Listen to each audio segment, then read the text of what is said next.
Tensions between Slovak Prime Minister Robert Fico and Ukrainian President Volodymyr Zelensky over halted gas transit have reached Berlin, prompting German Chancellor Olaf Scholz to mediate the escalating crisis.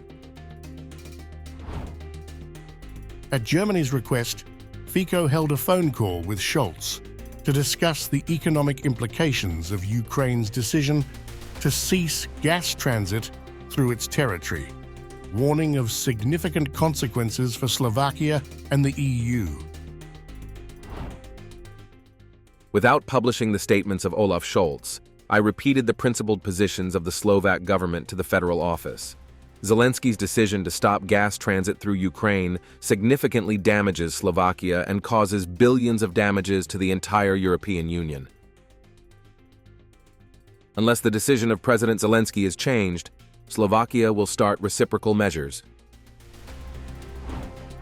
Fico proposed a joint negotiation with Zelensky at the World Economic Forum in Davos, stressing the urgency of resolving the gas transit dispute. While Scholz has yet to comment publicly, Fico reiterated Slovakia's position during their discussion. I also informed the German Chancellor that for several days we have been proposing that a joint negotiation with Zelensky take place on Tuesday evening in Davos at the World Economic Forum, where we will both be present. Except for a childish invitation to Kyiv, Zelensky has not yet responded to this offer. Our meeting in Davos could crack the future of Slovakia-Ukrainian relations.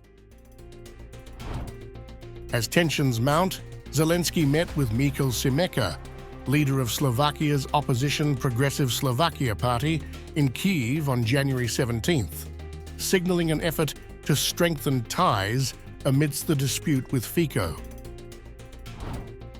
The visit drew sharp criticism from Fico, who accused Šimečka of prioritizing Ukrainian interests over Slovakia's and aligning with policies contrary to Slovakia's national interests. The party visit to PS in Kyiv confirms that they blindly and non-critically stand on the Ukrainian side and prefer Ukrainian interests over Slovak ones.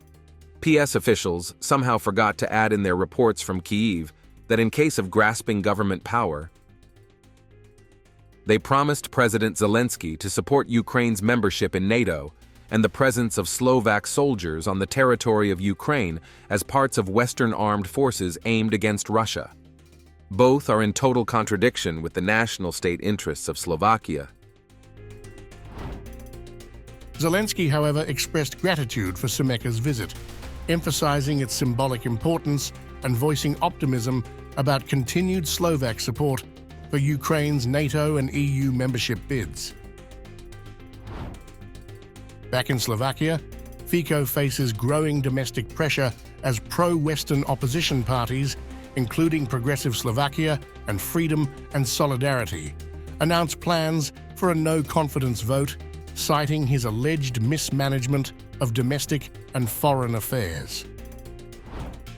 Šimečka criticized Fico's perceived pro-Russian stance, referencing his visit to Moscow and alignment with Russian President Vladimir Putin as evidence of abandoning Slovakia's pro-European identity. Germany's involvement highlights the broader stakes of the gas transit crisis, with Scholz aiming to mediate between Slovakia and Ukraine to preserve EU energy security and cohesion. The World Economic Forum in Davos presents a critical opportunity for a potential meeting between Fico, Scholz, and Zelensky. The outcome could determine the trajectory of Slovak-Ukrainian relations, Slovakia's economic stability, and its standing within the European community.